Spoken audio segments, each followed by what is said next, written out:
Hello guys, back to my YouTube channel. আশা করি তোমরা ভালো আছো আর আমিও ভালো আছি। আর আমি ভালো আছি বলেই তোমাদেরকে ভালো রাখার জন্য নিয়ে চলে এসেছি আরও একটা ইন্টারেস্টিং ফিশিং ব্লগ। তো আজকের ব্লগটা হলো ঠিক এমনই, তাই আমরা আজকে অনেক অনেক অনেক মাছ সংগ্রহ করেছি। তো আজকে আমাদের ডে হলো জাস্ট 5 দিন। আমরা 5 দিন অনেক রকমের মাছ সংগ্রহ করেছি। চলো তোমাদেরকে দেখাই কী কী মাছ সংগ্রহ করেছি। চলো আমার সাথে থাকো, দেখতে থাকো। আর ভিডিওটা ভালো লাগলে অবশ্যই লাইক, কমেন্ট, শেয়ার, সাবস্ক্রাইব করতে ভুলবে না। চলো। তো বন্ধুরা, এখন চলে এসেছি আমি মাছের স্টোরে। তো চলো আমরা কি করে মাছ বরফ করি আর কি করে আইস দিই সেটাও তোমাদের দেখাবো, শেয়ার করব। চলো দেখতে থাকো। তো বন্ধুরা, এখানে চলে এসেছি আমি আইসটা স্টোরে। আর এগুলো আইস, আর এই আইসটা আমরা ভাঙবো। এই আইসগুলো আমরা ভেঙে তারপরে মাছ কিরকম বরফ করবো সেটাও তোমাদের দেখাবো। চলো দেখতে থাকো। আর এখানে রয়েছে আমাদের ছোড়া, আর এই ছোড়াটা আমরা বরফ করবো ঠিক কেমনভাবে সেটা তোমরা দেখো নি।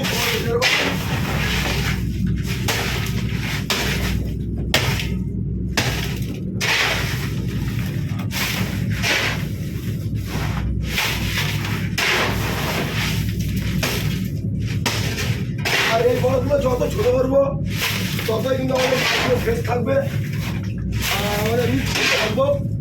চলো দেখাও আমরা এখন কি মাছ বরফ করি দুটো দিয়ে। আর এখানে অনেক মাছ রয়েছে, এটা আমাদের আউট মাছ। আর আমার সাথে আরও একজন আছে স্টোরে, দেখতে পাচ্ছ।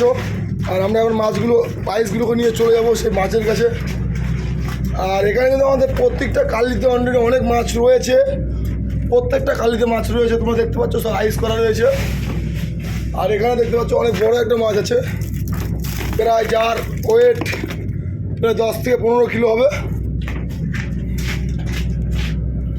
এটা হলো আমাদের M12 কালিতে মাছ রয়েছে, প্রায় পার ডে প্রত্যেকটা কালিতে মাছ রয়েছে, দেখতে পাচ্ছ প্রত্যেকটা কালিতে মাছ রয়েছে। আর এখানে দেখতে পাচ্ছ আমরা এই মাছগুলোকে আইস করব, এই মাছগুলোকে আমরা আইস করবো। এইগুলো ভালো ফ্রেশ মাছ, দেখতে পাচ্ছ যেদিকে দেখবে সব দিকে প্রত্যেকটা কালিতে মাছ রয়েছে। আর এতটাই মানে বরফের ঠান্ডাতে এতটাই মানে ধুলো লাগছে বলার মতো না, খুব অপ্তাপ্ত দেখা যাচ্ছে। আর এখানে দেখতে পাচ্ছ আমার বন্ধু মাছগুলো কী করে আইস করছে। ওখানে বক্স রয়েছে, বক্সের মধ্যে জল দিয়ে দিয়েছে, ঠিক কেমন করে তোমাদের দেখাচ্ছি। এই দেখতে পাচ্ছ এখানে মাছ প্রায় বক্সের মধ্যে জল রেখে সেই মাছগুলোকে আস্তে আস্তে সুন্দর করে সাজিয়ে সাজিয়ে বরফ করা হচ্ছে। আর এর উপর দিয়ে আমরা হালকা করে আবার বরফ মেরে দেবো। চলো দেখতে থাকো। আর এইদিকে দেখতে পাচ্ছ আমাদের অনেক রকমের মাছ রয়েছে, কিন্তু প্রায় রকমের মাছ রয়েছে। আশা করি তোমরা এই মাছগুলো দেখেছো, অনেকে দেখোনি। এটা একটা ভালো রকমের মাছ, খেতে খুব ভালো টেস্ট।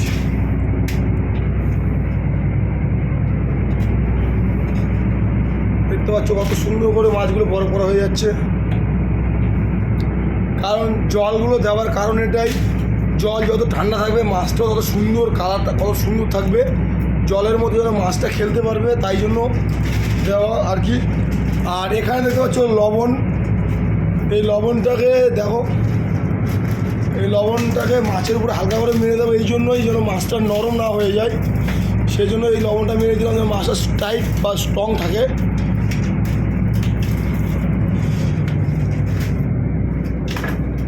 এখানে রয়েছে আমাদের আরও বিভিন্ন রকমের মাছ, যদিও সমুদ্রের মাছ কি বলবো, অনেক রকমের মাছ। আর এটা হলো আমাদের কলকাতা ওয়েস্ট বেঙ্গল, আমরা এটাকে বলি দীঘা সুন্দরী। এই মাছটা এখানে তামিলনাড়ু বা কেরালায় বলে এই মাছটার নাম চেনে সবাই, কিলি বলে, পাইকটা কিলি বলে চেনে। আর এখানে অনেক রকমের মাছ রয়েছে, যেটা আমরা আমাদের ওয়েস্ট বেঙ্গলে আমরা বলি কিলি, বা এখানকার এসে বা দেখতে পাই এই মাছটার নাম কিলি বলে মানে পরিচিত। আর আমাদের কিন্তু ওয়েস্ট বেঙ্গলে আমরা ওই মাছটাকে দীঘা সুন্দরী বলেছি। আর এই মাছগুলো দেখতে পাচ্ছ খুব দাম, এই মাছের রেট খুব বেশি, এই জন্য আমরা এই মাছগুলো খুব সেফটিভাবে ভরপুর হবে। আরও কিন্তু আমাদের স্টোরের মানে আমাদের বোটের উপরে কিন্তু মাছ বাছাই করা হচ্ছে, কারণ অনেক রকমের মাছ তো আসে, বুঝতে পারছো। সেই মাছগুলোকে সব সাপ্লাই করতে হবে, বেছে সব সাইড করতে হবে, ঠিক আছে। যেমন এখানে দেখতে পাচ্ছ এখানে মাছ আলাদা একটা মাছের কালি রয়েছে, ওখানে একটা আলাদা মাছের কালি রয়েছে, এখানে দেখতে পাচ্ছ একটা আলাদা মাছের কালি রয়েছে। এরা কিন্তু প্রত্যেকটা কালিতে কিন্তু আলাদা আলাদা রকমের মাছের কালি করা রয়েছে, ঠিক আছে। এই যে দেখতে পাচ্ছ এই বক্সে হালকা করে বরফ দিয়ে দিয়েছে।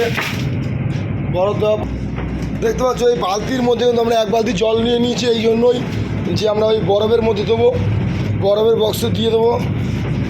দেওয়ার পরে কিন্তু ওই জলটা ঠান্ডা হয়ে যাবে, হিট হয়ে যাবে।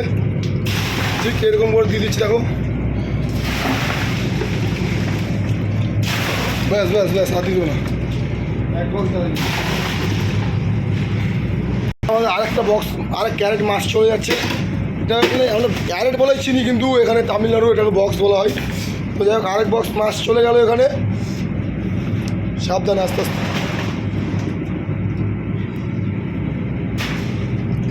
দেখছো মাছগুলো খুব সুন্দর, কিন্তু অ্যাকচুয়ালি গাইস আমাদের নিজেদের শরীরের থেকেও কিন্তু আমরা মাছগুলোকে খুব ট্রিটমেন্ট করা হয়। কারণ যেই কদিন আমরা ফিশিংয়ে থাকি, এই মাছগুলোই কিন্তু আমাদের যত ভালোভাবে নিয়ে যাব বা ভালো করে নিয়ে যাব, তত পরিষ্কার বা স্ট্রং করে নিয়ে যাব, তারপরে কিন্তু আমাদের মাছের রেট ভালো হবে।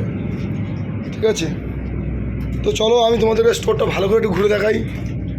আরও তোমাদেরকে আরেকটা মাছ দেখাই। হয়তো তোমার এই মাছটা, সত্যি কথা বলতে এই মাছটা বিদেশে সাপ্লাই হয়। এই মাছটাকে আমরা বলি পেরকি মাছ বলে আমরা চিনি, আর এখানে বলা হয় সিএফ। কেউ সিএফ বলে, কেউ বলে ব্যাকানামা, কেউ বলে কানামা, যার যেই নামে পরিচিত। আর তোমরা কিন্তু সবাই কিন্তু এই মাছটাকে চেনো, সবাই প্রায় 100%-এর মধ্যে 99 মানুষ কিন্তু এই মাছটাকে চেনে। অক্টোবর সবাই চেনে, অক্টোবর্সকে সবাই চেনে।